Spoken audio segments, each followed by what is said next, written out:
तो स्वागत है आप सभी लोगों का आपके अपने चैनल जलवा पीसे में। ठीक है, तो अब some basic concepts of chemistry का लेक्चर नंबर 3। ठीक है, बीच में हमने क्या किया, एक लाइट का डाल दिया, एक डाउट आया था, छोड़ो। ठीक, अब देखो ध्यान से, हमने कहाँ तक पढ़ लिया था पिछली क्लास में, मिक्सचर्स तक पढ़ा था। अब मिक्सचर्स को हम सेपरेट कैसे करते हैं। देखिए मिक्सचर किससे बनता है, किन्हीं दो चीज़ों से या दो से ज़्यादा चीज़ों से बनता है ना। सॉल्यूशन एंड मिक्सचर दो अलग अलग चीज़ें हैं। सॉल्यूट सॉल्वेंट एंड सॉल्यूट से बनता है ना। सॉल्यूशन सॉल्वेंट एंड सॉल्यूट से बनता है, लेकिन मिक्सचर दो या दो से ज़्यादा चीज़ों से बन सकता है। ठीक है, तो उसी मिक्सचर को अलग कैसे कर सकते हैं। एंड मिक्सचर को अलग करने के लिए हमको कोई केमिकल प्रोसेस की जरूरत नहीं होती, हम फिजिकल प्रोसेस से ही इसको अलग कर सकते हैं। फिजिकल प्रोसेस, फिजिकल प्रोसेस से मतलब क्या है मेरा कि फिजिकल प्रोसेस में क्या करते हैं, हम उसकी कोई कंपोजिशन पहले नहीं चेंज करते, डायरेक्टली किसी ना किसी चीज़ से हम फिजिकली उसको रिएक्ट करा देते हैं। रिएक्टिव भी नहीं कराते, हम फिजिकली उसमें हमको, जैसे कि हमने इलेक्ट्रिसिटी पास की, हीट पास कर दी, या कोई मैग्नेटिक सेपरेशन कर दिया आयरन फिलिंग्स का, ये सब क्या है, फिजिकल प्रोसेस है। ये जितनी दिख रही हैं सब फिजिकल प्रोसेस हैं। ठीक है, क्योंकि इसमें कहीं ना कहीं हीट का काम है। जैसे कि इसमें फिल्ट्रेशन है, ये तो फिजिकल है ही। सब्लिमेशन है, इसमें हीट का भी काम हो सकता है। हाँ, हीट का होता है वैसे ज़्यादातर तो, है ना। मैग्नेटिक सेपरेशन में मैग्नेट की प्रॉपर्टी का काम है। डिस्टिलेशन में हीट का काम है। अरे देखो मैं बताता हूँ, देखो फिजिकल प्रोसेस यही सब हैं, जैसे कि हीट देना, इलेक्ट्रिसिटी पास करा देना, ठीक है, फिल्ट्रेशन हो गई, सब्लिमेशन हो गई, ये सब हो गई। केमिकल प्रोसेस में क्या होता है, जैसे कि क्लास 10th में आपने चैप्टर 3 पढ़ा है आपका मेटल्स एंड नॉन मेटल्स। वहाँ पे अगर मेटलर्जी में आपने ये पढ़ा है कि हम मेटल्स को एक्सट्रैक्ट कैसे करते हैं, प्योर फॉर्म कैसे बनाते हैं उनकी, तो हमने देखा था कि जो मॉडरेटरी रिएक्टिव मेटल्स हैं, जैसे कि क्या होता है, जैसे कि कोई मेटल है, मेटल X है मान लो, ठीक है, क्योंकि मुझे ऐसा लग रहा है कि कहीं भूल ना गए हो, इसलिए मान लो मेटल X है और उसके साथ सल्फाइड की और है उसके साथ, मान लो अच्छा कोई एग्जांपल ले लेते हैं, जैसे कि जिंक ले लेते हैं। जिंक के साथ सल्फाइड है, ठीक है, जिंक के साथ सल्फाइड है, ये जो है ऐसा कुछ इसकी ओर में से निकला हुआ है। अब जिंक, अब हमको पता है कि हमको ऑक्साइड में कन्वर्ट करना होता है ताकि आसानी से हम सेपरेशन कर पाए, है ना, जिंक को और उसके दूसरे को। जैसे अरे हमको जिंक चाहिए ना, सल्फाइड से थोड़ी मतलब है, तो सल्फाइड को जिंक से अलग करना मुश्किल होता है। लेकिन अगर जिंक की जगह जिंक ऑक्साइड आ जाए इधर, है ना, तो ऑक्साइड को हम एक बार को अलग कर देते हैं। तो आपने दो प्रोसेस पढ़ी थी कि रोस्टिंग एंड कैल्सिनेशन। आप इसमें क्या करते हो, आप इसको ऑक्सीजन के साथ रिएक्ट करा देते हो, आपको मिल जाता है Zn। क्या मिल जाता है, Zn। अरे यार ऐसा थोड़ी मिलता है। देखो अभी आप छोड़ो, क्योंकि अभी फिर मैं अगर बताने लगा रोस्टिंग कैल्सिनेशन तो बहुत बड़ी प्रोसेस हो जाएगी। तो रोस्टिंग कैल्सिनेशन में, रोस्टिंग में क्या होता था, हम लोग ऑक्सीजन के साथ जो थे वो क्या कर देते थे, किसी भी चीज़ को हीट दे देते थे, और कैल्सिनेशन में ऑक्सीजन के बिना। ठीक, चलो अब देखो जानते हैं उसमें क्या होता था, हम सल्फाइड से या किसी भी चीज़ से ऑक्साइड में कन्वर्ट करते थे, मतलब सल्फाइड से ऑक्साइड, ये क्या हो गई, केमिकल प्रोसेस हो गई। ठीक है, अब देखो उसको छोड़ो, अभी हम फिजिकल प्रोसेस से हम कैसे अलग कर सकते हैं मिक्सचर्स को। तो पहली प्रोसेस आती है फिल्ट्रेशन।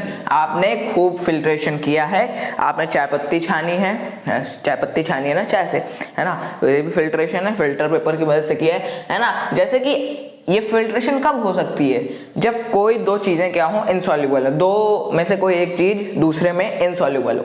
जैसे कि सैंड जो है वो वाटर में नहीं मिल सकता, सैंड थोड़ी वाटर में मिल जाएगा, घुल जाएगा क्या, नहीं घुलेगा, है ना, नीचे जाके बैठ जाएगा, यार जवान फिसली, है ना, नीचे जाके बैठ जाएगा, या अगर आप उसको डिसॉल्व करते रहो तो थोड़ी देर घूमेगा, फिर नीचे जाके बैठ जाएगा, है ना, सेडिमेंट बन जाएगा। तो क्या है, ये तब हो सकती है जब हमको दो अलग अलग फेसेस दिख रहे हो, या कह लो कि जब कोई एक चीज़ दूसरी चीज़ में सॉल्युबल ना हो, ना घुल रही हो, तब ये हम फिल्ट्रेशन प्रोसेस कर सकते हैं। जैसे कि सैंड प्लस वाटर को हम फिल्टर कर सकते हैं, सैंड को अलग कर सकते हैं, है ना। अब वो अलग बात है कि हम, ये उतनी कारगर प्रोसेस नहीं है ना, ये उतनी कारगर प्रोसेस थोड़ी है, क्योंकि अगर हम फिल्ट्रेशन से सैंड प्लस वाटर से सैंड हम ज़्यादा बड़े बड़े पार्टिकल्स अलग कर लेंगे, लेकिन पूरा सैंड नहीं अलग हो पाएगा, कुछ पार्टिकल्स वाटर में रह जाएंगे, है ना। तो इसीलिए फिजिकल प्रोसेस होती है, फिजिकल प्रोसेस ज़्यादा कारगर नहीं होती है, ठीक है, केमिकल प्रोसेसेस ज़्यादा कारगर होती हैं, ठीक है। आप देखो ध्यान से, सब्लिमेशन आप लोग जानते हो, हम लोग किसी सॉलिड को डायरेक्टली किस में कन्वर्ट कर दें, गैस में, समझ गए। जब मान लो तुम्हारे पास क्या है, खूब सारी नैप्थलीन बॉल्स हैं, ठीक है, नैप्थलीन बॉल्स हैं, उनमें बीच में कहीं NaCl छुपा हुआ है, ठीक है। अब तुमको क्या अलग करना है, तो क्या करो, हवा में छोड़ दो उसको, तो नैप्थलीन बॉल्स क्या हो जाती हैं, सॉलिड होती हैं और डायरेक्ट गैस में बन जाती हैं, और तुम्हारे पास NaCl बचेगा जब वो सब गैस में उड़ जाएंगी, सॉरी एयर में उड़ जाएंगी जब नैप्थलीन बॉल्स, तो तुम्हारे पास क्या बचेगा, NaCl बचेगा, ठीक है। तो ये सब पढ़ लेना यार जो लिखा है ना। It is the process in which solid substance directly change into gas, जैसे कि नैप्थलीन बॉल्स हैं, उनको हम कैसे सेपरेट कर सकते हैं, NaCl से। NaCl और नैप्थलीन बॉल्स का एक मिक्सचर बना लें, है ना, और नैप्थलीन बॉल्स को हवा में रख दें, उसी मिक्सचर को हवा में रख दें, नैप्थलीन बॉल्स उड़ जाएंगी, NaCl बच जाएगा, ठीक है। मैग्नेटिक सेपरेशन, ये तो केवल जो सब्सटेंसेस मैग्नेटिक प्रॉपर्टी शो करते हैं ये उन्हीं में हो सकता है, जैसे कि आयरन है, आयरन मैग्नेटिक प्रॉपर्टी शो करता है, मैग्नेट से अट्रैक्ट हो जाता है, तो ये क्या करता है, अगर सैंड में, खूब सारे सैंड में आयरन फिलिंग्स मिला दी जाए, है ना, और फिर हम उसके ऊपर मैग्नेट रखे, है ना, तो क्या हो जाएंगी, आयरन फिलिंग्स उसी मैग्नेट में आके चिपक जाएंगी, क्या हो जाएंगी, चिपक जाएंगी वो आयरन फिलिंग्स, ठीक है। अब डिस्टिलेशन एक प्रोसेस है, शायद आपने एट्थ अगर अच्छे से पढ़ी हो तो आपको याद हो, 8th या 7th जो भी हो, फिफ्थ में थी यार, है ना, डिस्टिलेशन प्रोसेस 5th में थी। मुझे क्यों याद आया भैया 5th में थी, क्योंकि फिफ्थ ने मुझसे किसी ने पूछी थी ये वाली प्रोसेस, ठीक है, एग्जाम के वक्त, वो भी मुझको नहीं आती तब, ठीक है।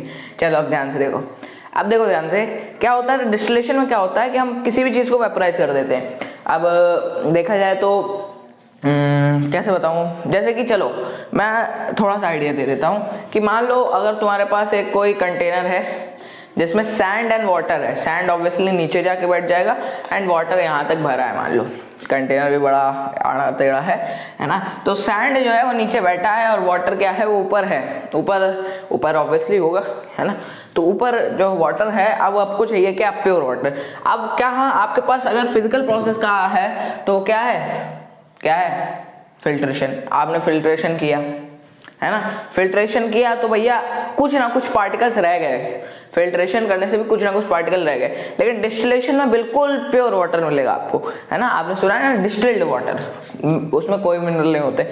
जैसे कि अगर सैंड वाटर है तो ये प्रॉपर एग्जांपल नहीं है डिस्टिलेशन का, लेकिन मैं बता देता हूँ कैसे।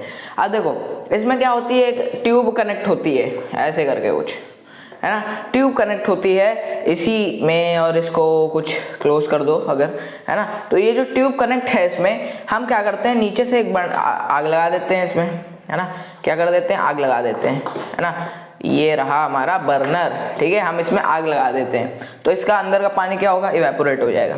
अब इवेपोरेट होगा, यहाँ पे ये पानी आके होता है कंडेंस, एंड इधर एक कंटेनर रख देते हैं, वो कंडेंस हुआ पानी इधर इकट्ठा हो जाता है, तो जो क्या है, जो सैंड वाटर से इवेपोरेट हुआ पानी इधर आके कंडेंस होता है और फिर वो कंडेंस हुआ पानी इधर आ जाता है, तो इधर प्योर वाटर बचता है। तो ये डिस्टिलेशन है, मतलब वेपराइजेशन पहले करते हैं, पहले उबालते हैं, पहले बॉइलिंग करते हैं तो वो वेपर में बन जाता है, फिर उसको कंडेंसेशन करके हम प्योर फॉर्म में निकाल लेते हैं। वैसे ये 4 प्रोसेस हैं, एक प्रोसेस और है शायद आपको समझ में ना आए तो मैं समझा भी नहीं रहा हूँ। सॉल्वेंट एक्सट्रैक्शन एक प्रोसेस होती है। अब नाम से जैसे पता चल रहा है कि इसमें हम सॉल्वेंट को एक्सट्रैक्ट कर लेते हैं। मान लीजिए कोई सोल्यूशन है, सोल्यूशन बनता है सॉल्वेंट और सॉल्यूट से, सॉल्वेंट एंड सॉल्यूट से बनता है। तो इसमें हम क्या करते हैं कि अगर हम इसमें से सॉल्वेंट हटा दें तो सॉल्यूशन बन ही नहीं पाएगा, तो हम क्या करते हैं, इसमें सॉल्वेंट हटा देते हैं तो हमको सॉल्यूट अलग मिल जाता है, और जब सॉल्वेंट नहीं है तो सॉल्यूशन क्या ही बनेगा, ठीक है।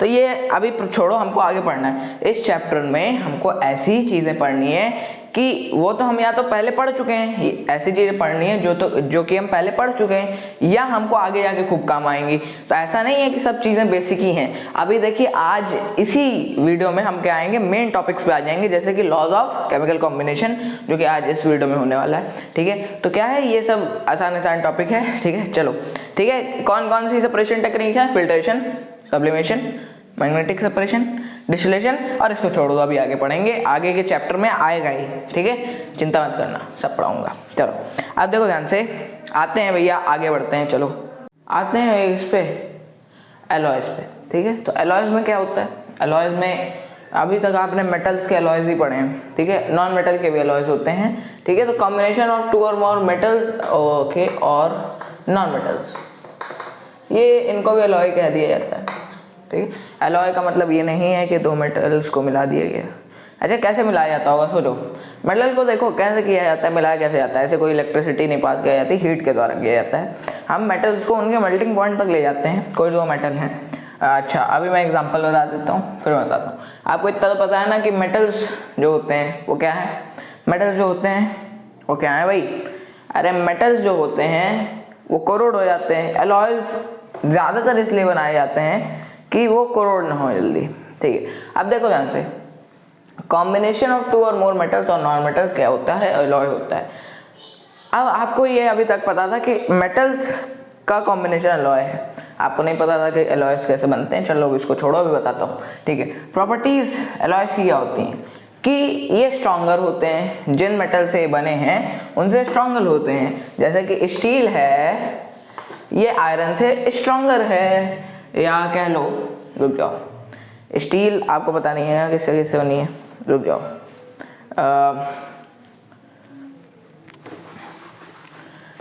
जैसे ब्रॉन्ज है, ये जो होता है ये कॉपर से बनता है, और किससे बनता है, टिन से बनता है। कॉपर से बनता है और किससे बनता है, टिन से बनता है। ब्रॉन्ज में कॉपर और टिन होता है। अब ये क्या होता है, ब्रॉन्ज कॉपर से स्ट्रांग होता है, ठीक है। आप देखो, मोर रेजिस्टेंस टू कोरोजन, है ना। अब ब्रॉन्ज का ही एग्जांपल ले लो, कॉपर जल्दी कोरोड हो जाएगा, ब्रॉन्ज बाद में हो जाएगा, ठीक है। इनका मेल्टिंग पॉइंट जो होता है वो लो होता है ना। मेटल्स का मेल्टिंग पॉइंट ज़्यादा होता है। अब दो मेटल को मिला दिया गया है, कुछ मिलावट हो गई है ना, तो क्वालिटी गिरी थोड़ी, तो क्या हो जाता है, इनका मेल्टिंग पॉइंट जिन मेटल से बने हैं उनसे कम होता है। और इलेक्ट्रिकल कंडक्टिविटी भी ऐसी ही होती है, समझ गए क्या। बस हार्डनेस बढ़ जाती है, कोरोजन से रेजिस्टेंस बढ़ जाता है, बाकी सब वैसे ही है। जैसे कुछ एग्जांपल ले लें, ब्रास क्या है, तो ब्रास जो है वो क्या है, 80% कॉपर, है ना। ब्रास जो होता है 80% कॉपर से एंड 20% लगभग जिंक से बनता है। जैसे और एग्जांपल ले लें, ब्रॉन्ज किससे कैसे बनेगा, ये लगभग 90% कॉपर, जैसा अभी मैंने बताया उधर, ब्रॉन्ज कॉपर से, और 10% टिन, ठीक है। और जैसे कि और कौन से ले लें, अमलगम ले लें, अमलगम में एक मरकरी हो जाए और दूसरा कोई भी एक्स मेटल हो जाए, इसको कह देते हैं अमलगम। जैसे कि एक्स ये सोडियम ले लें, अमलगम है। अब उसके साथ अगर हम सोडियम ले लें मान लो, तो ये क्या हो जाता है, सोडियम अमलगम, ठीक है। हर एक चीज़ बता रहे हैं, ये सब 10th क्लास की बात है, ठीक है। अमलगम में क्या होता है, मरकरी होता है, सोडियम हो गया तो सोडियम अमलगम, कॉपर हो गया कॉपर अमलगम, ठीक है। चलो अब देखो ध्यान से, और कौन से एलॉय हो सकते हैं, शोल्डर या जो भी कहो, सोल्डर जो भी कहो, ठीक है। शोल्डर में क्या होता है, 50% टिन होता है और 50% लेड होता है, क्लियर। चलो और गोल्ड के एलॉयज बन जाते हैं, है ना, गोल्ड एलॉयज, है ना, जिनका इस्तेमाल किस में होता है, ज्वेलरी बनाने में होता है। किसका इस्तेमाल, गोल्ड के एलॉयज का, है ना, इनसे ज्वेलरी बनती है।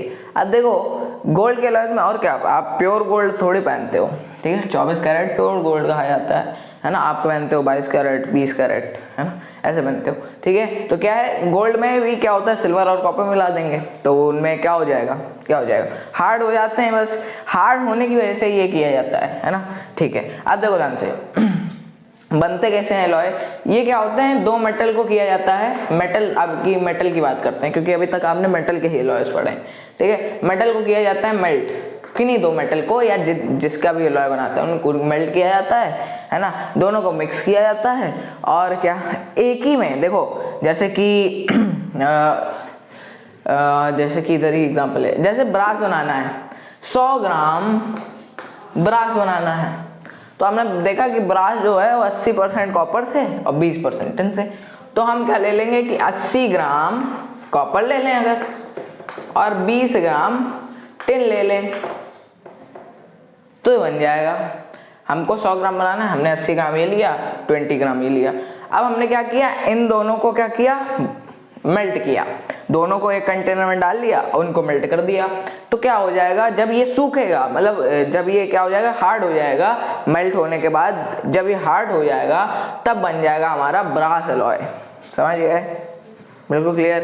ऐसे ही अगर हमको ब्रॉन्ज बनाना है तो हम क्या ले लेंगे, 90, अगर 100 ग्राम ब्रॉन्ज बनाना है तो 90 ग्राम क्या ले लेंगे, 90% इसमें कॉपर होता है, ठीक है, 90 ग्राम कॉपर ले लें प्लस 10 ग्राम टिन ले लें, ठीक है, प्लस 10 ग्राम टिन ले लें, तो 100 ग्राम क्या बन जाएगा, ब्रॉन्ज बन जाएगा।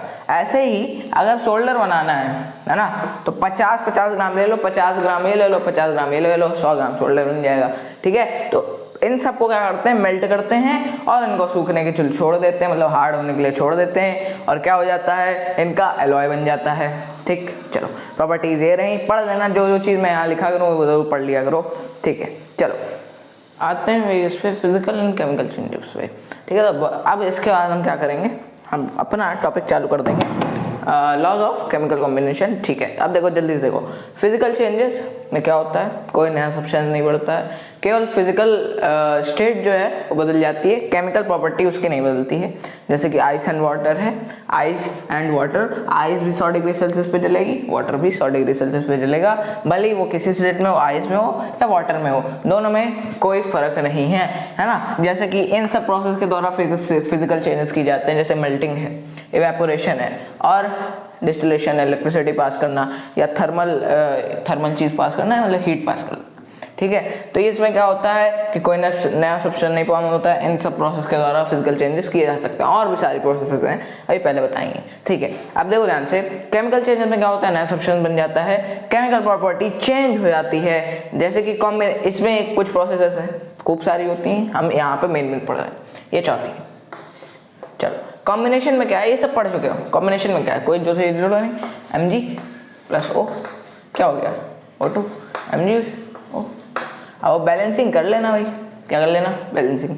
चलो अब H2 प्लस O2 फिर से बैलेंसिंग कर लेना, इस ट्वाइस H2, ठीक, क्लियर है, क्लियर है। चलो अब देखो ध्यान से, डिकम्पोजिशन रिएक्शन में क्या होता है, जल्दी बताओ। डिकम्पोजिशन में हम किसी भी चीज़ से तोड़ देते हैं, जैसे कि H2 है, हम इसको तोड़ सकते हैं H plus and OH minus में, ठीक है। हम तोड़ सकते हैं किसको, AgCl को, किसमें तोड़ेंगे, जल्दी बताओ। अरे भाई AgCl को हम किससे तोड़ेंगे, जल्दी बताओ। हम किससे तोड़ते हैं, ये किससे तोड़ जाता है AgCl, क्लास 10 का टॉपिक है यार, भूल रहे हो तो गलत बात है फिर, ठीक है। AgCl को हम लाइट से तोड़ देते हैं और ये Ag अलग मिल जाता है और क्लोरीन गैस अलग निकल जाती है, समझ गए क्या, ठीक है। तो ये डिकम्पोजिशन हो गया, ठीक है। ऐसे ही AgBr भी टूट जाता है, अब ये लिखना कमेंट्स में AgBr कैसे टूटता है। चलो अब देखो ध्यान से, सब्स्टिट्यूशन में क्या होता है। अब देखो सब्स्टिट्यूशन से पहले हम एडिशन कर लेते हैं, ठीक है। एडिशन में ये देखो कि ये दोनों चीज़ें आपने कार्बन कंपाउंड में पढ़ी थी, अगर अच्छे से पढ़ा है कार्बन कंपाउंड, ठीक है, तो आपको आता होगा।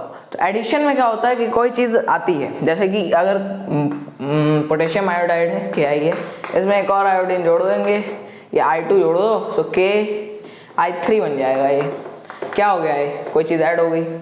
अब अगर मैं कुछ ऑर्गेनिक के नज़रिए में जाऊँ, तो अगर मेरे पास क्या है, CH3 है, मान लो इसके साथ एक CH है और एक CH2 हो गया, अगर, ठीक है। ये सब जानना हो ना, सिंगल बॉन्ड है, डबल बॉन्ड है, अगर कार्बन कंपाउंड पढ़ा होगा तो ये वाला ही चीज़ समझ में आएगी। अगर इसमें हम Br जोड़ दें, ब्रोमीन जोड़ दें, ठीक है, Br2 जोड़ दें, ठीक है, 2 Br जोड़ दें, तो कैसा आएगा, ये कैसा आएगा, CH3 है, कार्बन के इधर 4 बॉन्ड पूरे हैं, कार्बन कंपाउंड अगर आता होगा तभी आएगा ये, ठीक है। इसका कार्बन के 4 बॉन्ड पूरे हैं, 3 हाइड्रोजन के साथ, एक ये इसके साथ, ठीक है, 4 बॉन्ड पूरे हैं, ठीक है। तो ब्रोमीन इधर तो नहीं जुड़ना चाहेगा, तो ये CH3 ऐसे ही रहेगा। इस बॉन्ड को वो तोड़ेगा, ये CH के साथ जुड़ जाएगा, एक ब्रोमीन CH के साथ, 2 है ना, एक ब्रोमीन CH के साथ जुड़ जाएगा और इसका डबल बॉन्ड तोड़ के इसको सिंगल कर देगा और CH2 के साथ भी एक ब्रोमीन जुड़ जाएगा। समझ गए? या इधर भी जोड़ दो, इधर जोड़ दो, कहीं जोड़ दो, ठीक है, समझ गए? क्या होता है देखो, आप देखो कार्बन के इधर भी 4 बॉन्ड, इधर कितने बॉन्ड, 1 2 3 4, ठीक है, इधर कितने बॉन्ड, 1 2, देखो 2 3 4, क्लियर। चलो अब देखो यहाँ पे क्या हो गया, ऐड कर दी हमने कोई चीज, ब्रोमीन हमने ऐड किया था, CH3CH डबल बॉन्ड CH2 में हमने क्या किया, ऐड किया ब्रोमीन, तो CH3 में तो ऐड होगा नहीं, इसके पहले 4 बॉन्ड है, इसका बॉन्ड तोड़ के ये कहाँ आ गया, इधर ऐसा कुछ हो गया, तो ये एडिशन हो गया। अब सब्स्टिट्यूशन में क्या होता है बताओ? हाँ, कोई चीज सब्स्टिट्यूट हो रही है, मतलब एक जगह जैसे कि x + y में अगर 3 है ना, वैसे मैथ में आ गए x + y 3 है, तो अगर किसी दूसरी इक्वेशन से आप x की वैल्यू आपको पता है तो वो आप x की जगह रख दोगे, है ना, तो क्या है, x सब्स्टिट्यूट हो गया, ठीक है, किसकी जगह पे, उस वैल्यू की जगह पे जो कि x की थी, तो यही सब्स्टिट्यूशन है। जैसे कि बड़ा फेमस एग्जांपल ले लेते हैं, ठीक है, CH4 है, इसमें हम Cl डाल रहे हैं, क्लोरीन डाल रहे हैं, ठीक है, विथ UV रेस डाल रहे हैं, ये आपने कार्बोनिक कंपाउंड में ये भी चीज पढ़ी, तो क्या बन जाता है, CH3Cl, हम क्या हो गया, एक हाइड्रोजन का लॉस हो गया और क्या हो गया है, क्या हो गया, क्लोरीन। अब ये जो हाइड्रोजन लॉस हुआ, इधर CH3 बचा ना, इधर CH4 था, CH3 बचा, Cl एक जुड़ गया, ठीक है। अब देखो ये क्या हो जाएगा, इधर तो Cl2 लिखो, कभी क्लोरीन से एक नहीं लिखते हैं, आपको पता होगा 10th क्लास अगर पढ़ी है, ठीक है। CH3Cl हो गया, अब क्या हो गया, आगे HCl बन गया। अब एक H जो इधर से रह गया था, CH4 था, इधर H3 बचा, जो एक H बचा था वो यहाँ के एक Cl के साथ जुड़ गया, क्योंकि एक Cl तो इधर गया और एक Cl इधर चला गया, ठीक है। अब इसका फर्दर भी रिएक्शन होता है, कहो तो करके दिखा दूं मैं, चलो वैसे मैं एग्जांपल दे देता, क्योंकि इधर देखो क्या हो गया, सब्स्टिट्यूशन हो गया ना, सब्स्टिट्यूशन हो गया, याद देखो देखो देखो, यहाँ पे CH4 था, हम एक H की जगह, यहाँ पे CH3 बचा, एक H की जगह क्या आ गया, एक Cl आ गया, कुछ नहीं हुआ, CH4 था तो CH3 हुआ और जो एक H गया उसकी जगह क्या आ गया, Cl, और इधर भी सब्स्टिट्यूशन हो गया, ध्यान से देखो, इधर 2 Cl थे, है ना, यहाँ से एक H निकल के, इधर CH4 था, यहाँ से एक H निकल के इधर आ गया, एक Cl इधर बचा था उसके साथ आ गया, ये सब्स्टिट्यूशन। अब इसका आगे चलो कर देते हैं, अभी देखो अभी और सब्स्टिट्यूशन देखेंगे। CH3Cl है, इसमें क्लोरीन में पढ़ाई है ये सोल्यूशन, ये मान लेते हैं, एंड UV रेस हम पास कर रहे हैं लगातार, तो CH3Cl में से फिर से ये CH2 एंड क्या बन जाएगा, है जल्दी बताओ, CH3Cl है, ये क्या बन जाएगा, CH2Cl। अबे देखो ध्यान से, इधर क्या हो गया, क्लोरीन गया, ठीक है, CH2Cl2, हम फिर से क्लोरीन है ना, क्लोरीन में ये सोल्यूशन पड़ा है मान लो, है ना, और बदले में फिर से HCl ही मिलेगा, ठीक है। बैलेंसिंग अभी हम नहीं देख रहे, CH, अब हमको क्या मिला, CH2Cl2 plus chlorine gas, sorry liquid form में भी होती है क्लोरीन। अब देखो UV, अब देखो UV रेज हम लगातार डाल रहे हैं, देखो ये सोल्यूशन लगातार पड़ा है क्लोरीन में, ये फर्दर रिएक्ट होता जा रहा है। अब CH2Cl2 है, फिर से CH का लॉस हो जाएगा, तो क्या बचेगा, CHCl3 प्लस HCl, समझ गया क्या। अब इसको क्या कहते हैं, है ना, इसको क्या कहते हैं, जल्दी बताओ, कमेंट्स में बताना भाई इसको क्या कहते हैं, ये आपने क्लास 10 में पढ़ा है, ठीक है, CHCl3। अभी मैं बताऊंगा, फेमस हो ना मैं भाग जाऊंगा, लेकिन अभी जो टाइम चल रहा है वो बताना भाई क्या कहते हैं इसको, CHCl3 को क्या कहते हैं, है ना। एक और हिंट, इसका ओमनी के साथ यूज होता है, ओमनी जो आपकी वैन है उसके साथ यूज होता है, ठीक है। चलो अब देखो CHCl3 पहले होता था यार, गलत हम इन्फॉर्मेशन कोई नहीं दे रहे हैं, मजाक की बात है यार ये, ठीक है। अब देखो CHCl3 है, अब इसमें क्लोरीन में पढ़ाई है, UV है इधर, मतलब UV रेस है, तो क्या हो जाएगा, एक H जो बचा है वो CCl4 हो जाएगा और इधर फिर क्या हो जाएगा, HCl, ठीक है, समझ गए क्या। ये हो गया सब्स्टिट्यूशन। ध्यान से देखो, हमेशा क्या हो रहा है, एक H जा रहा है तो एक Cl बढ़ रहा है, यहाँ पे पहले एक H गया तो इधर CH3 हो गया और इधर एक Cl बढ़ गया, CH3Cl हो गया, फिर एक H गया तो H2 हो गया और एक Cl आ गया तो Cl2 हो गया, फिर एक H गया तो CHCl3 हो गया, है ना, और फिर क्या हो गया, फिर क्या हो गया, अब CH2 था तो CH हो गया, और Cl एक और आ गया तो CH3 हो गया। अब फाइनली हमारे पास CCl4 कार्बन टेट्राक्लोराइड इसको बोलते हैं, ठीक है। तो ऐसा ये हमने क्या पढ़ लिए, केमिकल चेंजेस पढ़ लिए। केमिकल चेंजेस इन सब प्रोसेस के द्वारा किए जा सकते हैं, है ना, एडिशन से, डिकम्पोजिशन से, कॉम्बिनेशन से एंड सब्स्टिट्यूशन से, ठीक है। अब इसका जो नाम है वो क्या है, क्लोरोफॉर्म, ठीक है। क्लोरोफॉर्म जो होता है यार, पहले एनेस्थीसिया के रूप में यूज किया जाता था, ओमनी ओमने नहीं, ये सब तो क्राइम है यार, मजाक की बात है, पता चला रिपोर्ट मार के चले जाओ, है ना, वायलेशन, है ना। चलो अब देखो ध्यान से, अब आगे बढ़ते हैं। अब आते हैं भैया डायरेक्ट हम लोग किस पे, लॉज ऑफ केमिकल कॉम्बिनेशन। चलिए भैया आते हैं इस पे, लॉज ऑफ केमिकल कॉम्बिनेशन, ठीक है। अब देखो ध्यान से, लॉ ऑफ केमिकल कॉम्बिनेशन में पहला लॉ आता है हमारे पास, law of conservation of mass, पहले पढ़ चुके हो, और ये वाले भी पहले पढ़ चुके हो शायद से, ठीक है, 9th में पढ़ाया गया था शायद, ठीक है। अब देखो ध्यान से, लॉ ऑफ कंजर्वेशन ऑफ मास क्या है। अब देखो, लॉ ऑफ कंजर्वेशन ऑफ मास में आप लोग खूब बड़े हो कि ये लेविशन ने दिया है ना। वैसे मेरे ख्याल से देखो, मैं लेविशन नहीं पढ़ता हूँ इसको, मैं पढ़ता हूँ लेवॉइजर, ताकि स्पेलिंग याद रहे ना, ठीक है। आप किसी के सामने बोल रहे हो तो लेविशियर पढ़ लो, लेकिन आपके मन में क्या रहना चाहिए, लेवॉइजर, ताकि स्पेलिंग याद रहे, ठीक है। अब देखो ध्यान से, लॉ ऑफ कंजर्वेशन ऑफ मास क्या कहता है कि अगर कोई केमिकल रिएक्शन हुई है ना, देखिए कॉम्बिनेशन के जितने भी लॉ हैं, है ना, इसमें क्या होता है कि अगर केमिकल रिएक्शन हो रही है और जिस स्टेट के बारे में लॉ बोल रहे हैं उस स्टेट में हो रही है, ठीक है। जैसे कि अभी गेलो-सैक्स लॉ है ना, या वॉल्यूम का भी लॉ बोला जाता है। गेलो-सैक्स लॉ है तो वो वॉल्यूम के बारे में बात है। अगर उस चीज के बारे में बात हो रही है तो पक्की बात किसी इक्वेशन में लग रहा होगा। अभी एग्जांपल समझाऊंगा, कोई दिक्कत नहीं।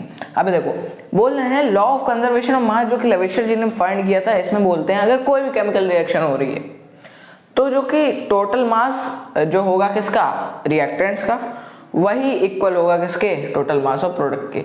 मतलब जो चीजें रिएक्ट हुई हैं उनका मास और जो चीजें बनी हैं रिएक्ट होके उनका मास सेम होगा। जैसे कि देखा जाए तो सबसे आसान एग्जांपल H2 + O2 ही लेते हैं हम लोग, ठीक है। तो ट्वाइस H2O बैलेंस करना जरूरी है ना। 10th क्लास में बड़ा फेमस क्वेश्चन है कि हम रिएक्शन को बैलेंस क्यों करते हैं, क्योंकि अगर बैलेंस नहीं करेंगे तो लॉ ऑफ कंजर्वेशन ऑफ मास को वो डिनाई करती है वो इक्वेशन, कि इधर अगर हम ना करें तो देखो इधर 2 ऑक्सीजन, इधर क्या है, एक ही ऑक्सीजन है, तो इधर 2 लगाते हैं, इधर भी 2 लगाते हैं, अब हो गई बैलेंस, ठीक है। तो क्या है यहाँ पे, अब हमको क्या करना पड़ता है, अब यहाँ पे नापते हैं अगर, ठीक है। तो हाइड्रोजन कितने हैं, 4 हैं, तो इधर का 4, ठीक है। हाइड्रोजन कितने हैं, 4 है ना, तो एक हाइड्रोजन का होता है मास 1, ठीक है। ऑक्सीजन कितने हैं, 2, एक का मास, एक ऑक्सीजन का मास 16, 2 ऑक्सीजन का मास 32, क्या आया 36। इधर कितना आएगा देखना, कितने हाइड्रोजन, 4, ठीक है, 4, ठीक है, और प्लस कितने ऑक्सीजन, जल्दी बताओ कितने ऑक्सीजन, अबे कितने ऑक्सीजन, 2, 32, क्या आ गया 36, ठीक है। किसी में ले लो, किसी में ले लो, हमको क्या रहेगा, रिएक्टेंट्स का मास, है ना, प्रोडक्ट के मास के इक्वल होगा, ठीक है। रिएक्टेंट का मास प्रोडक्ट के मास के इक्वल होगा, आपने 9th क्लास में खूब पढ़ा है, ठीक है।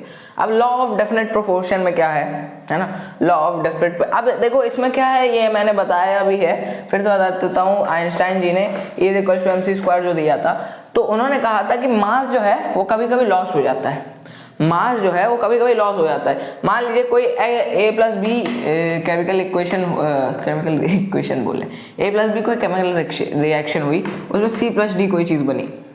अब हमने देखा कि ये जो है इसका मास मान लेते हैं, अभी कुछ ऐसे दिल पे मत लेना, 20 ग्राम है, एंड इधर जो आ रहा है मास वो क्या है, 19.8 ग्राम है ना। अभी ये मैंने पहले बताई है शायद बात, है ना। अगर इधर 20 ग्राम है और 19.98 मान लो, 980 मान लो ग्राम है, फिर भी इक्वल नहीं है ना। तो कैसा ऐसा हो गया कि भैया ये तो लॉ ऑफ कंजर्वेशन ऑफ मास क्या हो गया, ये तो गड़बड़ हो गया मामला। इसी वजह से आइंस्टाइन जी ने ये इक्वेशन दी कि भैया मास जो होता है वो डिस्ट्रॉय भी नहीं होता, क्रिएट भी नहीं होता, ये बात आप जानते हो, है ना। लेकिन मास जो होता है वो इंटर कन्वर्टिबल है एनर्जी से, है ना। Mass and energy are interconvertible. अरे किसी केमिकल इक्वेशन में हीट निकलती है, किसी में लाइट निकलती है, किसी में कुछ निकलता है ना, लाइट निकलती, किसी में कुछ ना कुछ निकलता है। हीट, वैसे हीट और लाइट अभी तक आपने पढ़ा है, ठीक है ना। किसी में हीट निकल रही, किसी में लाइट निकल रही, ठीक है, और किसी में वाटर निकल रहा है, ठीक है। किसी में हीट एब्जॉर्ब हो रही है, किसी में हीट इवॉल्व हो रही है। तो ये होता है। तो जो मास है वो कन्वर्ट हो जाता है एनर्जी में, है ना, या एनर्जी मास में कन्वर्ट, अभी उसको छोड़ो, मास को देखो कि मास जो है वो एनर्जी में कन्वर्ट हो गया होगा, तभी इधर 20 ग्राम है और इधर बस 0.02 ग्राम्स कम है। क्यों? क्योंकि जो मास है, वैसे बहुत ज़्यादा मास है एनर्जी में कन्वर्ट होने के लिए, लेकिन जो मास है वो क्या है, एनर्जी में कन्वर्ट हो गया होगा, कहीं ना कहीं उसमें एनर्जी बन गई होगी, है ना। अरे भाई, हीट एनर्जी, लाइट एनर्जी, है ना, इन सब में कन्वर्ट हो जाता है मास। तभी तो मैंने ये इक्वेशन जो है E एंड M क्या है, डायरेक्टली प्रोपोर्शनल है। ये दोनों एक दूसरे में इंटर कन्वर्टिबल हो जाते हैं, है ना। मास एनर्जी में ट्रांसफॉर्म हो जाता है, कन्वर्ट हो जाता है। इस वजह से कभी कभी पाया जाता था कि A + B C + D के इक्वल नहीं है, तो उस चीज़ में आइंस्टाइन जी ने एक बहुत ही अच्छी इक्वेशन दे दी, E = mc², जिससे हमको पता चल गया कि मास जो है वो एनर्जी में कन्वर्ट हो जाता है। इसलिए घबराने की बात नहीं है, लॉ ऑफ कंजर्वेशन ऑफ मास बिल्कुल सही है ना। आइंस्टाइन जी ने बिल्कुल प्रूव करके रख दिया कि E = mc² से लॉ ऑफ कंजर्वेशन ऑफ मास बिल्कुल सही है। बस क्या होता है, मास जो होता है वो एनर्जी में कन्वर्ट हो जाता है। चलो आओ आते हैं भैया किस पे, लॉ ऑफ डेफिनेट प्रोपोर्शन पे। तो लॉ ऑफ डेफिनेट प्रोपोर्शन में क्या होता है कि ये प्राउस्ट जी ने दिया था, ठीक है। प्राउस्ट जी ने, जो भी प्रोनाउंसिएशन तुम कुछ भी कर सकते हो किसी के सामने, बस स्पेलिंग आपको याद होनी चाहिए। प्राउस्ट जी ने 1799 में ये दिया हमको लॉ। इसमें बोल रहे हैं अगर कोई भी केमिकल कंपाउंड है तो उसके जो मास का rate, they are in a fixed ratio by mass, उनमें उनका जो रेशियो होगा वो क्या होगा, फिक्स्ड होगा। मतलब कैसे, अगर H2O है, अगर इनके मास का रेशियो, H2O का मास, H2O में कितना, H का मास कितना है 2, है ना, हाइड्रोजन का मास कितना है 2। अगर रेशियो निकालें इसका ऑक्सीजन के मास के साथ, ऑक्सीजन 1 है, एक ऑक्सीजन का मास 16 होता है, तो 2:16 क्या देता है, 1:8। तो यहाँ पे 1:8 है। अगर आप दुनिया जहान में कहीं भी चले जाइए, अगर कोई H2O का कंपाउंड है ना, H2O का मॉलिक्यूल है, तो उसमें हमेशा हाइड्रोजन और ऑक्सीजन 1:8 में ही रहेंगे। ये लॉ बोलता है, क्या बोलता है कि a chemical compound always combined in a fixed proportion by mass, हमेशा फिक्स्ड प्रोपोर्शन में रहेगा बाय मास। मास की बात हो रही है, अभी वॉल्यूम वाला ही पढ़ोगे, ठीक है। अब देखो ध्यान से, 1:8 ही रहेगा। और कहते हैं अगर, ठीक है, क्या ले रहे हैं, NH3, ठीक है। अब देखो ध्यान से, NH3 में क्या होता है, hydrogen, helium, lithium, beryllium, boron, carbon, nitrogen, nitrogen आए साथ पे, मतलब 14 हो जाएगा लगभग, ठीक है। तो 14 इसका मास, हाइड्रोजन का कितना, 3 है ना, हाँ। चलो, तो क्या है, हमेशा 14:3 रहेगा अगर कहीं भी अमोनिया गैस मिलेगी। अगर लिया जाए किसका लें, कार्बन डाइऑक्साइड का। अगर कार्बन डाइऑक्साइड का एग्जांपल, ठीक है। अब देखो ध्यान से, कार्बन डाइऑक्साइड, कार्बन का कितना होता है मास, 4 होता है मास। क्या बात करते हो, 4 पे तो आता है। कार्बन का मास होता है 8 और ऑक्सीजन का मास होता है 32, मतलब 16 होता है एक ऑक्सीजन का, 2 ऑक्सीजन है 32, मतलब 8:32 कितना आया, 1:2 आया क्या, 1:2 आया। कैसी बात करते हो, 1:4 आया, है ना। तो कहीं भी चले जाओ, H2 हमेशा 1:8 में मिलेगा, NH3 हमेशा 14:3 में मिलेगा और CO2 हमेशा 1:4 में मिलेगा अप्रोक्सीमेटली, ठीक है। अब देखो ध्यान से, law of definite proportion her compound के लिए यही बात बताता है। कोई भी कंपाउंड हो, उस कंपाउंड में जो मास का रेशियो होगा वो फिक्स्ड होगा, दुनिया जहान में कहीं भी चले जाइए आप, ठीक है, समझ गए। 1:8, 14:3, 1:4, कहीं भी जाओ फिक्स्ड मिलेगा, क्योंकि एक चीज का मास वही रहेगा ना हर जगह। Mass is not variable but weight is variable, ठीक है। चलो अब आते हैं एक से आगे बढ़ते हैं। 4 लॉज और हैं, कौन कौन से, एवोगाड्रो लॉ, गै-लुसाक्स लॉ, ठीक है, और कौन से, मल्टीपल प्रोपोर्शन वाला, ठीक है, और गैसेस वॉल्यूम वाला बता देंगे। चलो आते हैं भैया, अच्छा डाल्टन एटॉमिक थ्योरी भी बताएंगे। चलो आओ आते हैं इस पे, लॉ ऑफ मल्टीपल प्रोपोर्शन पे, ठीक है। तो काफ़ी आसान सा लॉ है। तो इस लॉ में हमको क्या बताया गया, तो इस लॉ में हमको क्या बताया गया है भाई, लॉ ऑफ मल्टीपल प्रोपोर्शन। देखो अभी तक आपने 2 लॉ पढ़ लिए, ठीक है। मैं 1-2 दिन छोड़ के वीडियो शूट कर रहा हूँ, अगला पार्ट वहाँ तक मैंने बताया था, परसों बताया था शायद वो वीडियो। तो अब आगे का मैं अब शूट कर रहा हूँ, ठीक है। तो रिकॉल करने में मुझको लगता है कहाँ तक पढ़ा था हमने, डेफिनेट प्रोपोर्शन तक पढ़ लिया था और कंजर्वेशन ऑफ मास पढ़ लिया था, ठीक है। अब देखो ध्यान से, इस लॉ में क्या कहते हैं मल्टीपल प्रोपोर्शन में, कि अगर कोई दो एलिमेंट है, हम एग्जांपल से समझेंगे। मल्टीपल प्रोपोर्शन ना, हाँ ठीक है। अब मल्टीपल प्रोपोर्शन है, ठीक है, तो इसमें हमेशा कितने एलिमेंट की बात होगी, दो एलिमेंट की, 2 एलिमेंट्स की बात होगी। याद रखना कि 2 एलिमेंट्स की बात होगी। कंपाउंड्स जो हैं वो खूब सारे हो सकते हैं, उन्हीं 2 एलिमेंट से बने होंगे। जैसे कि अगर मल्टीपल प्रोपोर्शन के लॉ में आपकी किसकी बात हो रही है, किसकी बात हो रही है, ऑक्सीजन एंड हाइड्रोजन की अगर बात हो रही है, तो हाइड्रोजन एंड ऑक्सीजन से ही बने कंपाउंड के ऊपर बात होगी। अगर नाइट्रोजन ऑक्सीजन की बात हो रही है तो नाइट्रोजन ऑक्सीजन से बने हुए कंपाउंड्स की बात होगी, ठीक है। तो अभी मैं एग्जांपल समझाता हूँ। तो ये लॉ कहता है, अभी आप डेफिनेशन पढ़िए। अच्छा, और यार चौक टूट गई था।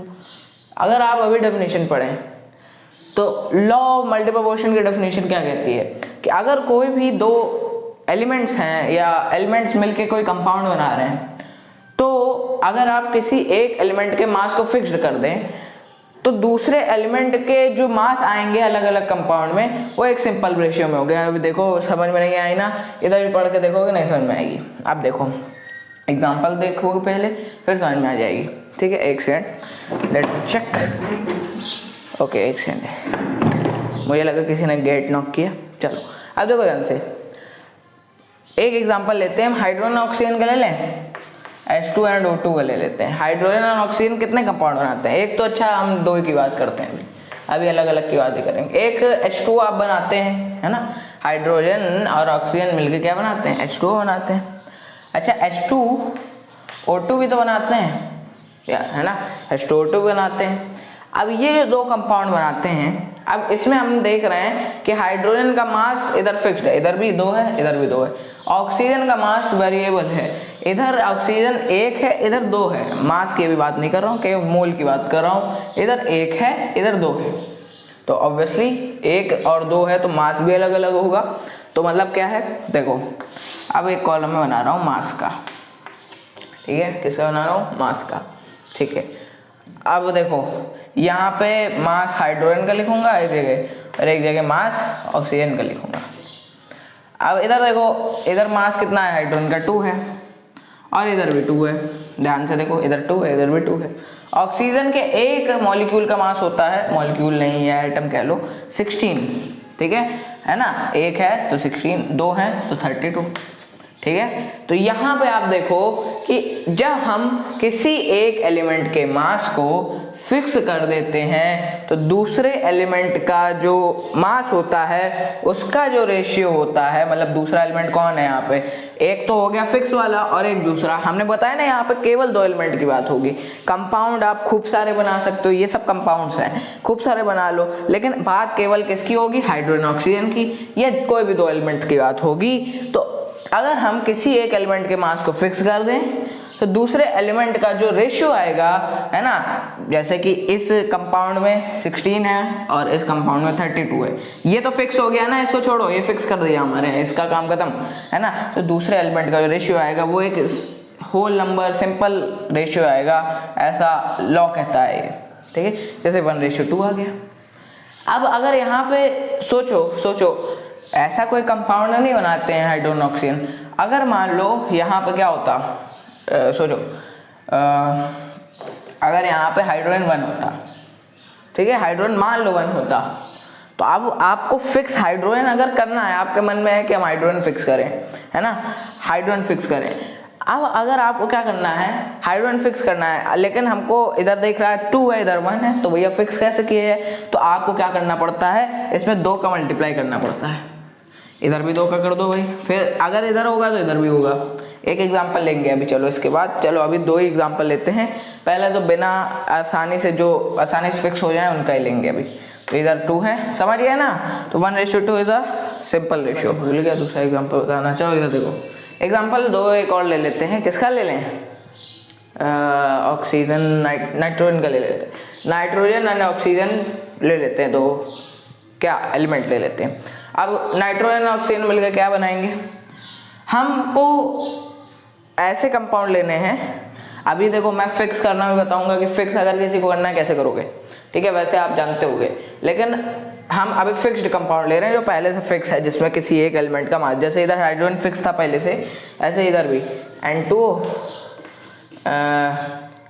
N2O2 N2O3 ले लें, N2O4 भी ले सकते हैं, N2O5 तक लेते हैं। चलो अब ये जो 5 कंपाउंड्स हैं जो कि नाइट्रोजन और ऑक्सीजन मिल के बना रहे हैं, अब इनका इधर हम मास लिखते हैं। क्या लिखते हैं, मास।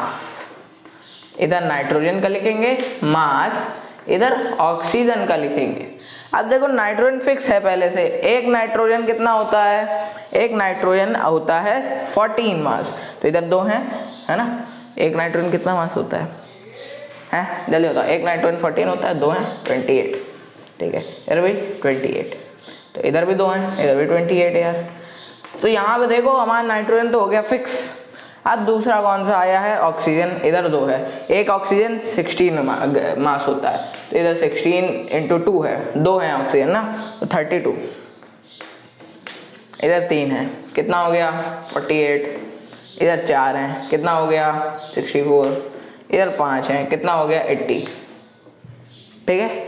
आप बोल रहे हैं मल्टीपल प्रोपोर्शन के हिसाब से कि अगर कोई दो एलिमेंट मिलके कंपाउंड्स बनाते हैं तो अगर उनमें से किसी एक एलिमेंट का मास फिक्स कर दिया जाए तो जो दूसरा एलिमेंट है उनके मासेस का जो रेशियो है वो एक सिंपल रेशियो होता है। जैसे इधर चेक किया जाए, कहाँ चेक करूं, जगह नहीं है यार, चलो इधर चेक करते हैं, ये लीजिए। अब देखो ये फिक्स हो गया तो इनका रेशियो निकालेंगे ऑब्वियसली, 32:48:64:80, यही है, देख लो। अब क्या है, अच्छा N2O का तो यार लिया ही नहीं हमने N2O तो ऊपर रह गया, ठीक है। अब देखो इधर भी निकाल लें क्या, चलो अब देखो इधर भी निकाल लेते हैं। इधर क्या है, N तो 2 ही है तो ये फिक्स है यार, ठीक है, और O 1 है मतलब 16 है, तो लिख दें 16। फिर से देखो, अगर कोई दो एलिमेंट हैं वो मिलके कंपाउंड्स बना रहे हैं और उन दोनों एलिमेंट में किसी एक के मास को फिक्स कर दिया जाए तो दूसरे एलिमेंट का जो मास होगा वो एक सिंपल रेशियो बेयर करेगा। तो इनका अगर रेशियो निकालेंगे तो ये सब 16 के टेबल में आ रहे हैं, 16 की टेबल ही चल रही है एक तरीके से, तो 1:2:3:4:5 आ जाएगा। क्या सिंपल रेशियो दिख रहा है आपको, ये बिल्कुल सिंपल रेशियो। अगर आता यहाँ पे 4:5 तो भैया ये सिंपल रेशियो नहीं है, ये एक सिंपल रेशियो है। आपको देख के ही पता चल जाता है कौन सा सिंपल रेशियो है एंड कौन सा सिंपल नहीं, ठीक है। चलो और अगर कहीं डाउट हो तो पूछ लेना। चलो अच्छा एक एग्जांपल लेते हैं जिसमें आपको सेट करना ही बताते हैं। चलो आओ इसको आप रब करते हैं पहले तो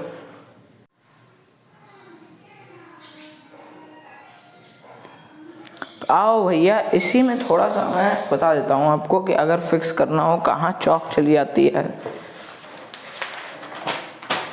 चौक कहाँ गई यार, नई वाली लेनी पड़ रही है। चलो आओ। अच्छा अगर मैं यहाँ पे इसे मैं फिक्स करना बता देता हूँ, कैसे फिक्स करें। इधर अगर लगा दें NO, ठीक है, और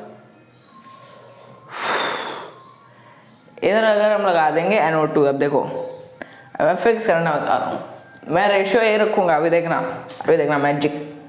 चौक मिल गई यार, वहाँ से कहाँ से गिरी, इसके ऊपर रखी थी क्या। चलो NO2, अगर यहाँ पे NO कर दिया और यहाँ पे NO2 कर दिया, आपको किसका फिक्स करने का मन है, किसका फिक्स करने का मन है, मान लो नाइट्रोजन का, ठीक है। तो आप क्या करोगे बताओ, क्या करोगे भाई, आप कुछ नहीं करोगे, आप करोगे क्या, आप देखोगे इधर 28 है, इधर कितना है, एक नाइट्रोजन 14 और इधर कितना है जल्दी बताओ, एक नाइट्रोजन है तो इधर भी 14 है भैया नाइट्रोजन का मास तो, और बाकी सब सेम टू सेम है। इधर 2 है तो 28, इधर 1 है तो 14, इधर 2 है तो 28, इधर 1 है 14, इधर 2 28 है, ठीक है। और ऑक्सीजन में तो हमने कोई चेंज नहीं किया। अब यहाँ पे आपका मन क्या है कि भैया आप क्या करो, नाइट्रोजन को फिक्स कर दो और ऑक्सीजन वालों का रेशियो निकाल दो। लेकिन आप कैसे फिक्स कर पाओगे? तो अब यही आपको क्या करना पड़ेगा। देखिए 14 है और हर जगह 28 है, तो आप क्या करो 2 से मल्टीप्लाई कर दो। इधर 2 से किया तो भैया आपको इधर भी 2 से मल्टीप्लाई करना पड़ेगा। अच्छा अब देखो यहाँ पे NO था तो देखो ऑक्सीजन यहाँ पे 16 हो जाएगा, ये बात भी ध्यान रखनी है हमने जहाँ जहाँ चेंज किया है। और इधर देखो इधर Na2 है तो ऑक्सीजन 32 है, यहाँ पे तो हम चेंज करना भूल ही गए, ठीक है। अब देखो ध्यान से 14 एक नाइट्रोजन और ऑक्सीजन 16 है, ठीक है। अब आपको 28 बनाना है तो 2 से मल्टीप्लाई कर दिया आपने इधर और इधर भी, ताकि 28 हो जाए, फिक्स हो जाए, है ना। तो जब इधर 2 से किया है तो इधर भी 2 से करो, इधर भी करो, ठीक है। तो ये क्या हो जाएगा फाइनली, वही चीज़ बन जाएगी भाई, वही चीज़ जो कि मैंने आपको फिक्स करके पहले दे दी थी, वही चीज़ बन जाएगी 28 एंड 32। अब देखो जब ऐसे ही ये 28 हुआ तो क्या हो गया फॉर्मूला, 2 है नाइट्रोजन मतलब 28 एंड 2 एंड ये क्या हो गया O2, समझ गए क्या, है ना। वही चीज ऐसे ही इधर भी हो जाएगी। NO2 है, हमने 2 से मल्टीप्लाई किया ताकि ये 28 हो जाए, फिक्स हो जाए। तो अगर इधर से इधर पे किया है तो इधर भी करना पड़ेगा, तो फिर से ये क्या हो जाएगा 28, ठीक है। और ये इधर क्या हो जाएगा 64। तो बात वही है, आपके पास अगर फिक्स होके ना आए तो क्या हो जाएगा, आपको चेंज करना पड़ेगा। तो अब देखो फिर से वही 1:2:3:4:5 आ गया, ठीक है। अब लॉ पढ़ते हैं।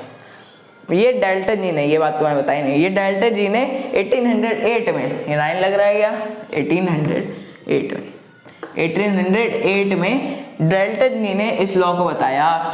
उनके हिसाब से कैमरा मैंने लगाया, एक सेकंड है, हेलो हाँ ठीक है। अभी मैंने क्योंकि माइक हटाया था, ठीक है, और मुझे ऐसा लगा कि मैंने माइक लगाया कि नहीं, ठीक है। अब ये डाल्टन जी ने 1808 में किया था, मतलब बताया था अकॉर्डिंग टू लॉ, है ना, लॉ के हिसाब से पढ़ लो। अब if 2 elements are combined to form more than 1 compound, if 2 elements are joined or combined to form more than 2 compounds, है ना, more than 1 compound, है ना, more than 1 compound, ठीक है, एक या एक से ज्यादा कंपाउंड।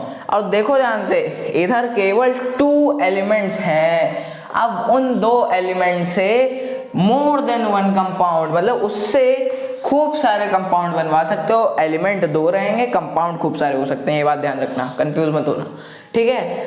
चलो आज देखो ध्यान से, कह रहे हैं कि 2 elements are combined to form more than 1 compound, then different masses of 1 element, ठीक है, combined with fixed masses of one element,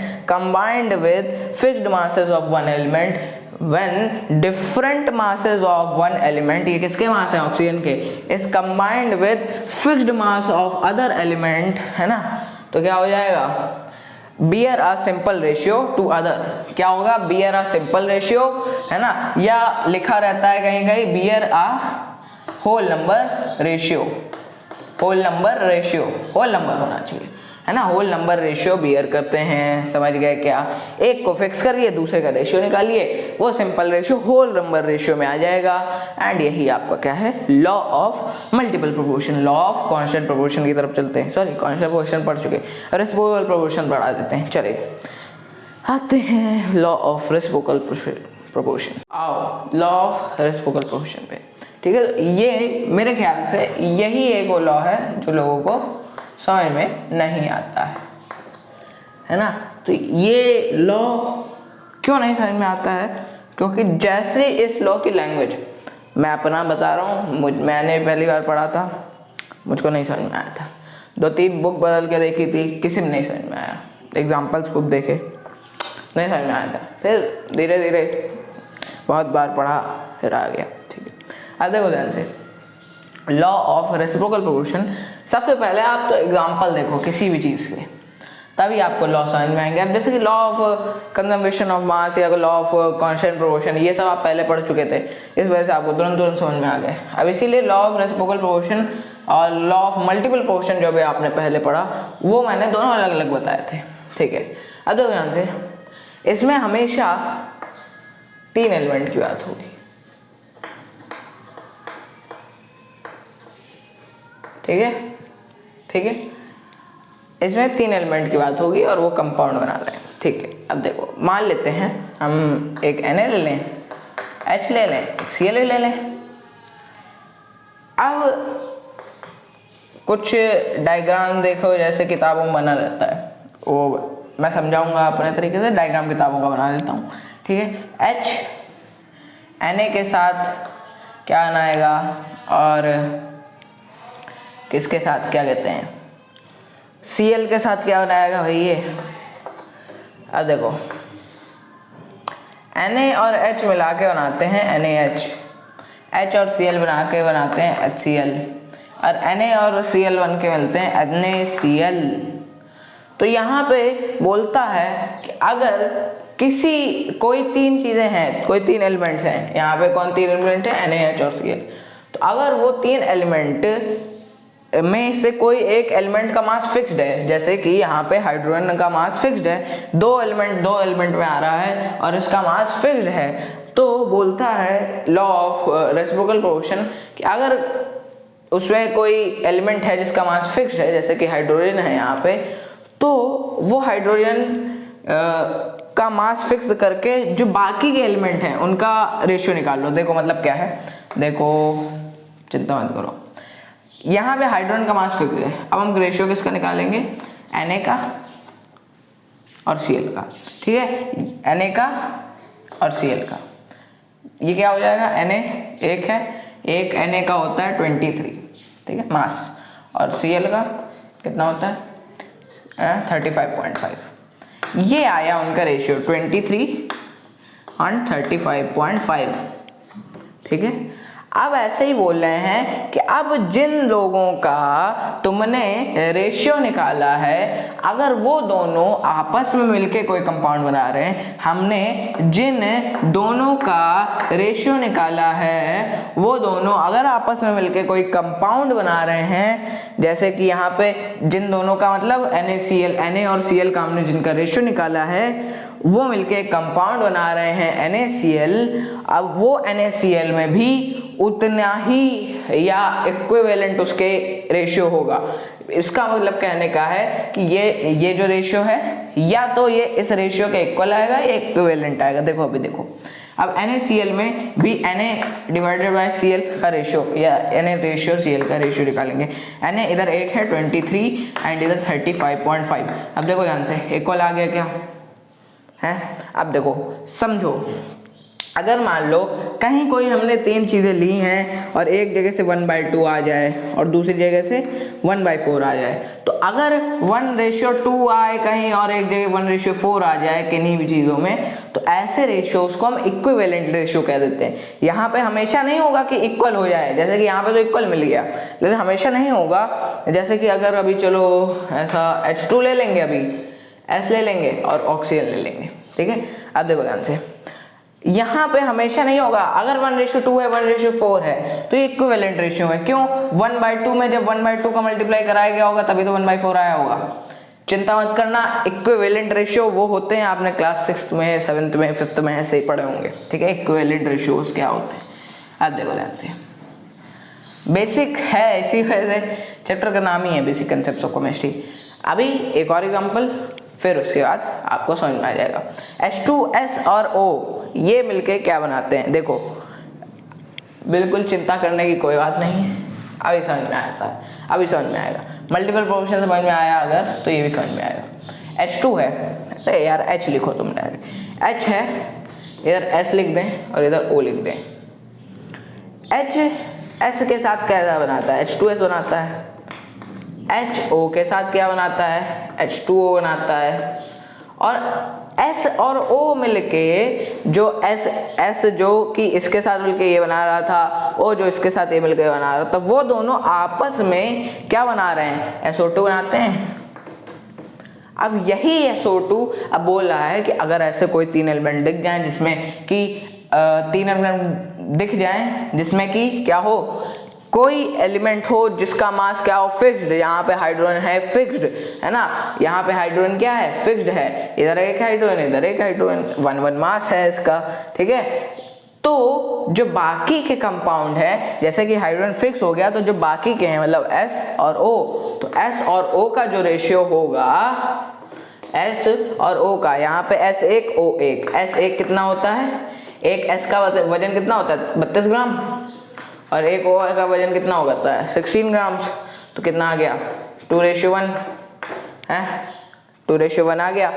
आप बोल रहे हैं कि वही जो 2 कंपाउंड्स का तुमने रेशियो निकाला था, उन्हीं 2 कंपाउंड्स को लो, अगर वो आपस में एक कंपाउंड बना रहे हैं, जो 2 कंपाउंड बचे थे एक एलिमेंट के फिक्स्ड होने के बाद, जो 2 कंपाउंड बचे थे, अबे देखो हाइड्रोजन तो फिक्स हो गया, 2 हैं हाइड्रोजन, एक एलिमेंट के फिक्स होने के बाद जो 2 कंपाउंड बचे थे उनका रेशियो निकालो, तो हमने S और O का रेशियो निकाल दिया।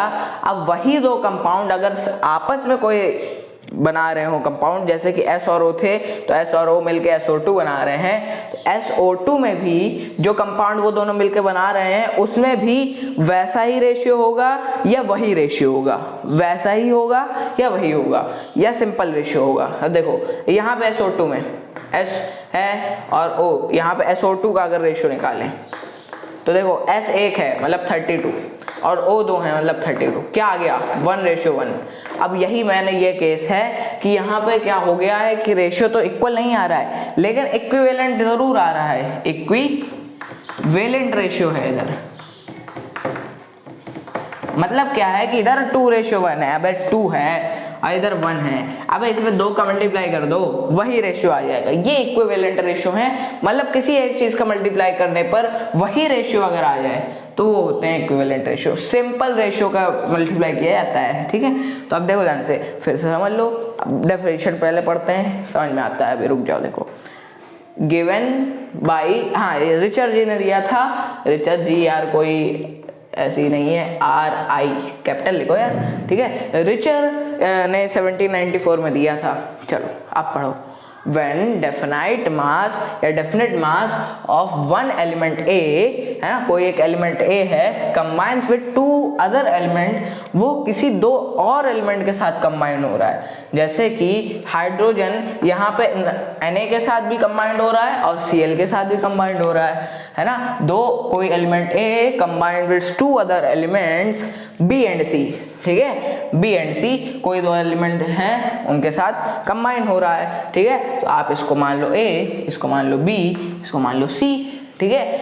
तो अगर कोई A है जो B और C के साथ कंबाइन हो रहा है, अगर B और C also combine to form a compound, अगर B और C also combine to form a compound, है ना, their combining masses are in same proportion, their combining masses, their किसकी बात हो रही है, जो कंपाउंड फॉर्म हो रहा है बाकी 2 से, है ना, B और C से जो कंपाउंड फॉर्म हो रहा है ना, their combining masses, तो combining masses कितना है, their combining masses are in same proportion, है ना, combining masses are in same proportion or bear a simple ratio to the mass of B and C which combined with constant mass of A। अब देखो बहुत ध्यान से देखने वाली बात है कि यहाँ पे A के उस कांस्टेंट मास से हमने जब कंपेयर किया, अब यहाँ पे हाइड्रोजन फिक्स Na और Cl का निकाल दिया, NaCl तो 23.5 ये निकाल दिया।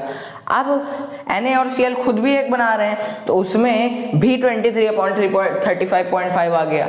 अरे तो क्या हो गया, दोनों रेशियो इक्वल नहीं मिल गए।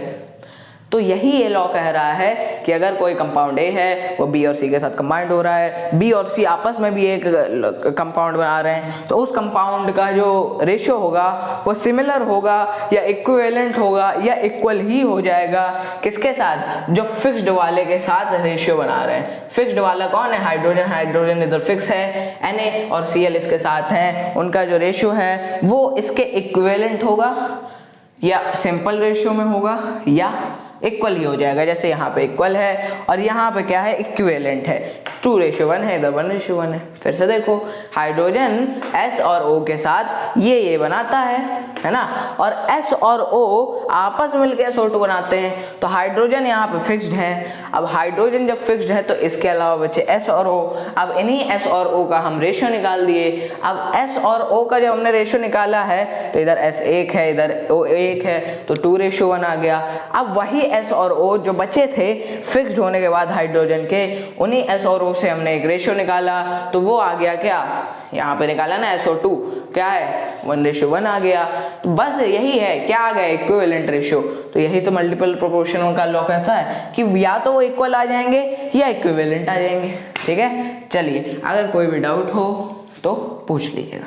ठीक है, आते हैं भैया इस वीडियो के आखिरी टॉपिक पे, और फोन भी आ गया, चलो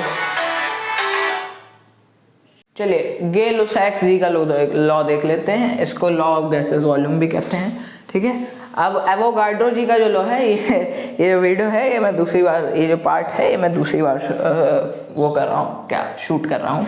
ठीक है, क्योंकि पहली बार में क्या हुआ था कि ये जो बोर्ड है ये ऐसे गिर गया था। ठीक है, अचानक से पता नहीं क्या हुआ यार, उधर से जो कील थी वो ढीली हो गई थी, या पता नहीं मैं ऐसे खट कर रहा था, अचानक से आ गया मेरे हाथ में। ठीक है, आओ। ठीक है, ये दूसरी बार शूट हो रहा है। अब देखो ध्यान से, गे-लुसाक्स-जी का लॉ क्या है, लॉ ऑफ गैसेस वॉल्यूम इसको कहते हैं। एनसीईआरटी में शायद आपके ये लिखा है। अब ये आखिरी लॉ है इस वीडियो का, इसलिए मैंने लिखा था यहाँ पे एवोगाड्रो लॉ। ठीक है, तो एवोगाड्रो जो लॉ है ये मैं इस वीडियो में क्यों नहीं बता रहा हूँ, क्योंकि एवोगाड्रो लॉ को आगे आके हम इस वीडियो में कहेंगे, इस वीडियो में नहीं, आगे के वीडियोस में एवोगाड्रो हाइपोथेसिस। ठीक है, हाइपोथेसिस कहेंगे, और इस बड़ा ही अच्छा लॉ है ये, एवोगाड्रो जी ने दिया था। ठीक है, तो इसको आगे चल के एवोगाड्रो हाइपोथेसिस कहेंगे। ठीक है, तो पढ़ेंगे, एक्स्ट्रा चीज़ें भी पढ़ेंगे, और जो आपके एनसीईआरटी में वो तो पढ़ना ही है। चलो अब देखो, एक्स्ट्रा चीज़ें आपको कभी नुकसान नहीं करेंगी, आप कहीं फंस जाओगे तो वो आपको कहीं ना कहीं मदद भी कर सकती हैं। ठीक है, अब गे-लुसाक्स लॉ क्या कहेगा, गे-लुसाक्स जी 1808 में इन्होंने दिया था अपना लॉ। ठीक है, इनके हिसाब से वो होता है कि जितनी भी गैसेस हैं वो सब एक फिक्स्ड रेशियो में या एक फिक्स्ड वॉल्यूम में रिएक्ट करती हैं। ठीक है, आप देखो जैसे कि इसका एग्जांपल अगर लें हम, है ना, अब यहाँ पे शर्त क्या है कि हमको कांस्टेंट टेम्परेचर और कांस्टेंट प्रेशर रखना होगा। अभी आगे जानोगे कि क्यों, क्योंकि देखो अगर वॉल्यूम एंड प्रेशर, ये अभी एवोगाड्रो लॉ में आप अच्छे से जानोगे। ठीक है, तो चलो मैं थोड़ा सा बता देता हूँ। अगर वॉल्यूम और प्रेशर साथ में कभी नहीं बढ़ा सकते, ठीक है, वॉल्यूम और प्रेशर साथ में कभी नहीं बढ़ा सकते। एग्जांपल आपका प्रेशर कुकर है, प्रेशर कुकर का आप वॉल्यूम नहीं बढ़ा सकते, प्रेशर कुकर का आप वॉल्यूम नहीं बढ़ा सकते, वो बड़ा थोड़ी हो जाएगा, है ना, लेकिन उस पर प्रेशर बढ़ता है, तो जब प्रेशर बढ़ रहा है तब वॉल्यूम नहीं बढ़ रहा है। और सोचो कहीं वॉल्यूम बढ़ा रहे हो, है ना, वॉल्यूम बढ़ा रहे हो, जैसे गुब्बारे का वॉल्यूम बढ़ा रहे हो, तो उस पर क्या प्रेशर बढ़ रहा है, प्रेशर नहीं बढ़ रहा है भाई। ठीक है, प्रेशर नहीं बढ़ रहा है। ठीक है, समझ गए। चलो अब देखो यहाँ से, इसको अभी छोड़ो, इसको अगर नहीं भी समझ में आया अभी बात ये, तो अभी आगे समझ में आएगी। ठीक है, चलो चिंता ना करो। चलो, गे-लुसाक्स जी ने 1808 में दिया, इनके हिसाब से जो गैसेस होती हैं वो एक फिक्स्ड वॉल्यूम में रिएक्ट करते हैं। अगर हम ले H2 और एक ले Cl2, तो ये दे देता है हमको HCl, बैलेंस करेंगे तो 2। तो अगर हम इसका 1 ml लेते हैं, 1 ml लेते हैं, अरे एक ही तो है H2, और ये एक इसका भी 1 ml लेते हैं, तो हमको इसके 2 ml मिल जाते हैं। समझ गया क्या, 2 ml मिल जाते हैं। मतलब इसका रेशियो हो गया 1:1:2, 1:1:2। अगर ऐसे ही ले लूँ मैं, H2 + O2 gives twice H2O, and इधर भी बैलेंस करने के लिए 2 लगा दें। ठीक है, तो अगर मैं इसके 2 ml लेता हूँ, है ना, 2 लगाए ना, और इसका मैं 1 ml लेता हूँ, ये अकेला है। ठीक है, और इसके तो हमको इसके कितने ml मिलते हैं, 2 ml मिलते हैं। ठीक है, तो मतलब क्या है, इसका रेशियो कितना है, 2:1:2। ठीक है, अब हमेशा भी जब भी ऐसा कुछ बनेगा तो हमेशा रेशियो ये फिक्स्ड रहेगा, है ना। ये बिल्कुल वैसा लग रहा है ना जैसे कि लॉ ऑफ डेफिनेट प्रोपोर्शन या कांस्टेंट प्रोपोर्शन, वैसा ही लॉ लग रहा है ना। ठीक है, अब देखो अगर C + O2 में लिखूं CO2, ठीक है, वैसे कार्बन मोनोऑक्साइड में भी ऑक्सीजन मिला दो तब भी CO2 बनता है। ठीक है, अब C + O2 लिख दूं तो C 1 है, O 1 है। अगर मैं इसका एक वॉल्यूम लेता हूँ, है ना। या चलो कार्बन मोनोऑक्साइड से बनाते हैं आज, ठीक है। अगर मैं इसका कार्बन मोनोऑक्साइड का मैं एक वॉल्यूम लेता हूँ, अब अच्छा बैलेंस तो पहले करना पड़ेगा, बिना बैलेंस के काम थोड़ी चलेगा, ठीक है। तो ऑक्सीजन है इधर 3 और इधर 2 है और कार्बन 1 ही है, ठीक। इधर 3 लगाएं अगर, तो 3 ऑक्सीजन हो गए, 6 इधर कितने हैं, अरे ये क्या कर रहे हो यार, कार्बन 1 ऑक्सीजन उधर 3 है, हम उधर क्या करते हैं ऑक्सीजन में 2 का मल्टीप्लाई कर दें, इधर भी 2 लगा दें, ठीक है, हो गया, ठीक है। अब देखो ध्यान से 2 O 2 4 हो गए, है ना, बैलेंस हो गई, ठीक है, बैलेंस हो गई, ठीक है।